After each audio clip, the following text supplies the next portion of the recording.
20 जनवरी पीर का रोज़ 2025। आज ट्रंप जो हैं वो हलफ उठाने जा रहे हैं, यानी कि वो अमेरिका के 47वें सदर के तौर पर अपना हलफ उठाएंगे। तो नाज़रीन,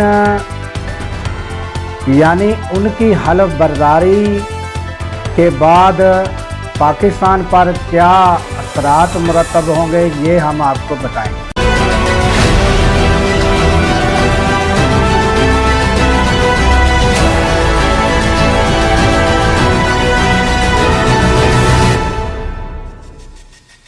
अस्सलाम वालेकुम, मैं हूं अब्दुल गफ़ार। नाजरीन, आज 20 जनवरी 2025 पीर का रोज़ा है और आज ट्रंप की हलफ बर्दारी है। और आप ये देख रहे हैं कि ये जो तस्वीर साथ चल रही हैं, ये उनके ओहदे भी लिखे हुए हैं। ये चीदा चीदा वो लोग बताए गए हैं आपको जिनके आने वाले दिनों में वो पाकिस्तान पर असरात मुरतब कर सकते हैं। ट्रंप के साथ मिलकर काम करने वाली ये काबीना है, उनके चंद ये ओहदेदारान जो मुंतखब शुदा हैं वो हम आपको दिखा रहे हैं। और इनके हमने कुछ के तो आपको इंटरव्यू भी और इनकी जहनियत, इनका यानी माइंड सेट क्या है वो भी आपको बता चुके हैं। और उसमें ये रिचर्ड ग्रैनियल भी हैं, वो पहले ही आपको एक्स पर ट्वीट पर अपने इज़हार ख्याल कर चुके हैं। ट्रंप का माइंड भी आपको पता है कि वो किस तरह के ज़हन के हैं। तो जाहिर है कि उसने जो अपनी काबीना चुनी होगी तो वो भी अपनी हम ख्याल चुनी होगी।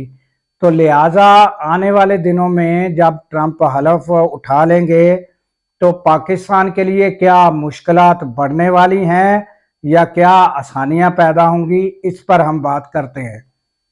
तो नाजरीन, ये जो हम ये तकरीबन एंकर भी जो पीटीआई से या यानी कोई हकीकत पर मबनी या पीटीआई से हमदर्दी रखने वाले या यानी उनको कह लें कि कुछ उनमें एक होता है कि कुछ एंकर होते हैं बस वो अंधाधुंध तकलीद करते हैं, मगर कुछ होते हैं जो हकायक की तकलीद करते हैं, जो हकायक की बात करते हैं, हकायक के पैरोकार हैं। और चाहे वो जब इमरान खान की हुकूमत थी तो उसके बारे में भी सच बोलते थे। अब जब ये हुकूमत है तो जो जुल्म और बर्बरियत है वो उसके खिलाफ बोलते हैं। तो कुछ एंकर इस तरह के होते हैं। तो वो तकरीबन एंकर जो हैं वो या कुछ पीटीआई के लोग अगर अमेरिका की तरफ देखते हैं कि वहाँ से कोई मैसेज आएगा, वहाँ से ये होगा वो, तो उसका मकसद क्या है नाज़रीन? ये तो सब लोग नफ़रत की निगाह से देखते हैं कि दूसरा मुल्क क्यों मुदाखलत करे। मगर नाज़रीन, अगर माजी की हम यानी कि तारीख़ में जाएं और माजी की हकायक या माजी की हकीकतें देखें तो अमेरिका ने जब जब कोई आर्डर दिया है हमने उसको फ़ौरन ओबे किया है, हमने फ़ौरन उसको आर्डर को तस्लीम किया।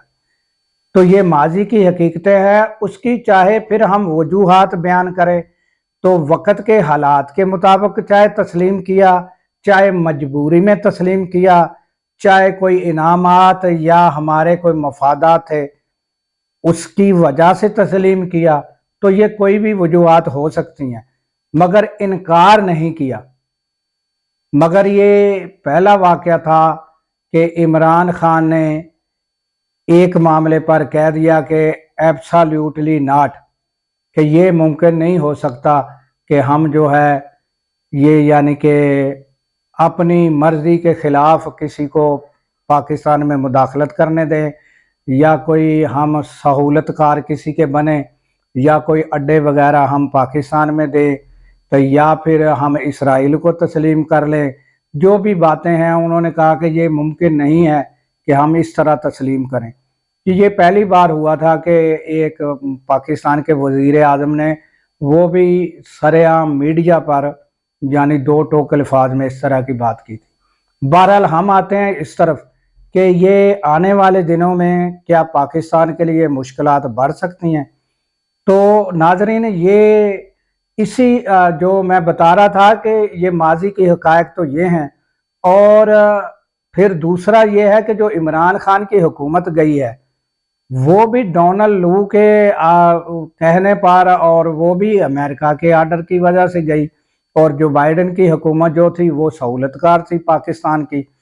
तो वो उनको अमेरिका में ये जो है इस तरह के जो जो बाइडेन हुकूमत या अमेरिकी इस्टेब्लिशमेंट या वो मुदाखलत करती है जिस तरह, तो उनको यानी कि जो इस्टेब्लिशमेंट की मुदाखलत है यानी सियासत में, उसको अमेरिका में कहा जाता है डीप स्टेट एक्टर्स।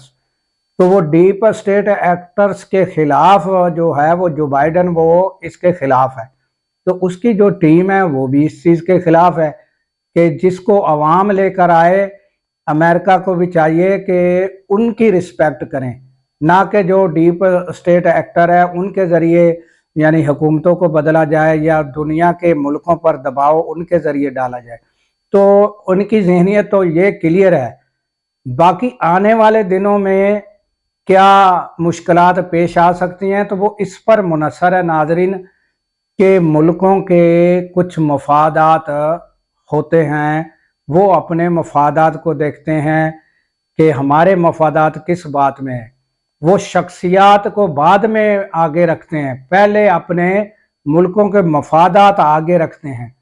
तो अमेरिका का जो अभी सदर है ट्रंप या उसकी काबीना है, उसने देखना है कि पाकिस्तान में हमारे क्या क्या इंटरेस्ट हैं, तो उसके बाद उन्होंने फैसले करने हैं। और आने वाले दिनों में वो क्या फैसले होते हैं और क्या पाकिस्तान उनको दे सकता है और वो क्या पाकिस्तान के साथ तामन कर सकते हैं और पाकिस्तान उनसे क्या तामन कर सकता है, तो फिर इस मुश्तरका जो तामन है उसके नतीजे में कुछ लेना और कुछ देना बनता है। तो आने वाले दिनों में यानी अगर तो ये मौजूदा हुकूमत के साथ उनके कोई मफादात वाबस्ता हो गए और कुछ ले दे यानी कि मुल्की तौर पर यानी कि जो मुल्कों के मफाद होते हैं उसमें यानी कि कोई बातचीत एग्रीमेंट तय पा गए, तो फिर पीटीआई के लिए मुश्किलात बढ़ना जो है वो लाजम है और मुश्किलात पैदा होना लाजम है। तो अगर उन्होंने मौजूदा हुकूमत से कोई बातचीत ना की और उन्होंने कहा कि नहीं हम जो हैं आने वाली हुकूमत या जिसको यानी कि अवाम मैंडेट देगी और हम उनसे बातचीत करेंगे, तो फिर नाजरीन मौजूदा जो हुकूमत है उसके लिए इंतहाई कशीदा आने वाले दिनों में हालात हो सकते हैं और मौजूदा हुकूमत को मुश्किलात का सामना करना पड़ सकता है। तो ये नाजरीन ताज़ा तरीन हमने कहा कि ये जो तब्दीली आई है दुनिया में, तो दुनिया जो है ग्लोबल विलेज है, तो जहाँ जंगें भी हों तो तब भी पूरी दुनिया में टेंशन और हर मुल्क पर उसके असरात मुरतब होते हैं।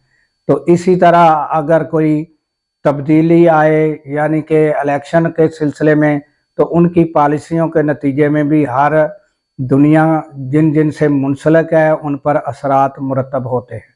तो इस हवाले से बताना ज़रूरी था। अब दीजिए इजाज़त कि अल्लाह ताला पाकिस्तान की खैर फरमाए, पाकिस्तान की सरहदों की खैर फरमाए और सरहदों पर मामूर हमारे जवानों को अल्लाह ताला शादो आबाद रखे, क्योंकि जब हम सो रहे होते हैं वो सरहदों पर जाग रहे होते हैं। अल्लाह हाफिज़।